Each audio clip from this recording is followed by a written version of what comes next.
call Clayton Mitchell. Thank you, Mr Chair. I rise and take a call on part 2 of this piece of legislation.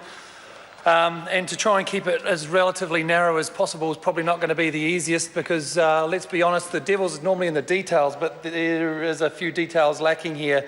There's only a few paragraphs, but basically the essence of the social housing reform, flexible purchasing and remedial matters bill, I have to read that every time because it's so long-winded, for part 2 is really about two things that I can see, and that's taking away the GST in the first part, but whether that GST to be removed from the housing is really to do with making it more affordable, I don't think so. There's nothing in this legislation that suggests in any way that if you take GST off from the cost of housing, that's going to be transposed and put into the beneficial places of those people that are actually going to be paying those rents. And if you really were interested in looking after the people paying those rents, then take GST off residential rates, take GST off food. Those are the sorts of things that will go far further than taking GST off those accommodation costs for those people in those houses.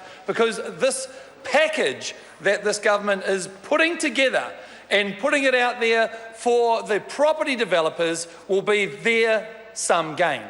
And I can't believe that the national government sit there silent, not one person standing up to speak on behalf of this legislation. In particular, I invite the Maori Party to say, what is this legislation going to do for the Maori people of this country?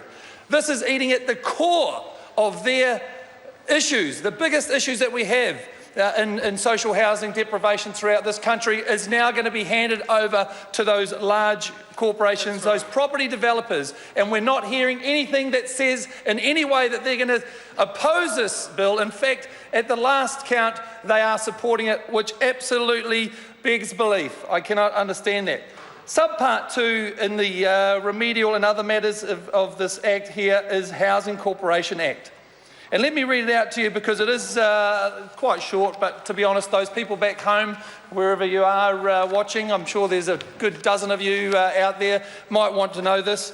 Clause 20 repeals Section 3B, Part B.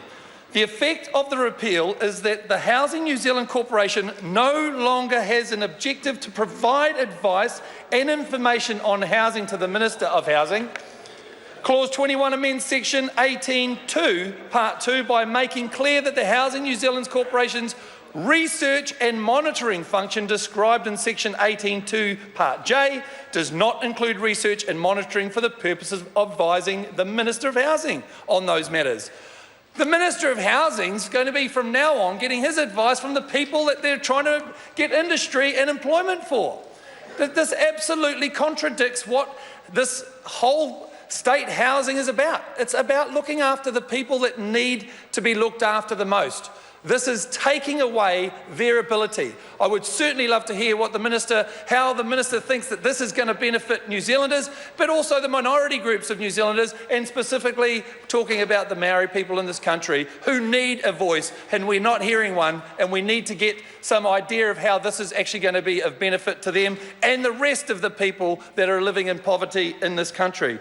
Mr Chair, we as New Zealand First, like the other comrades on this side, absolutely strongly oppose it vehemently, and we just would love to hear some rhetoric, some words coming back from the national benches, how they can justify supporting this absolutely abhorrent piece of legislation. Thank you, Mr Chair.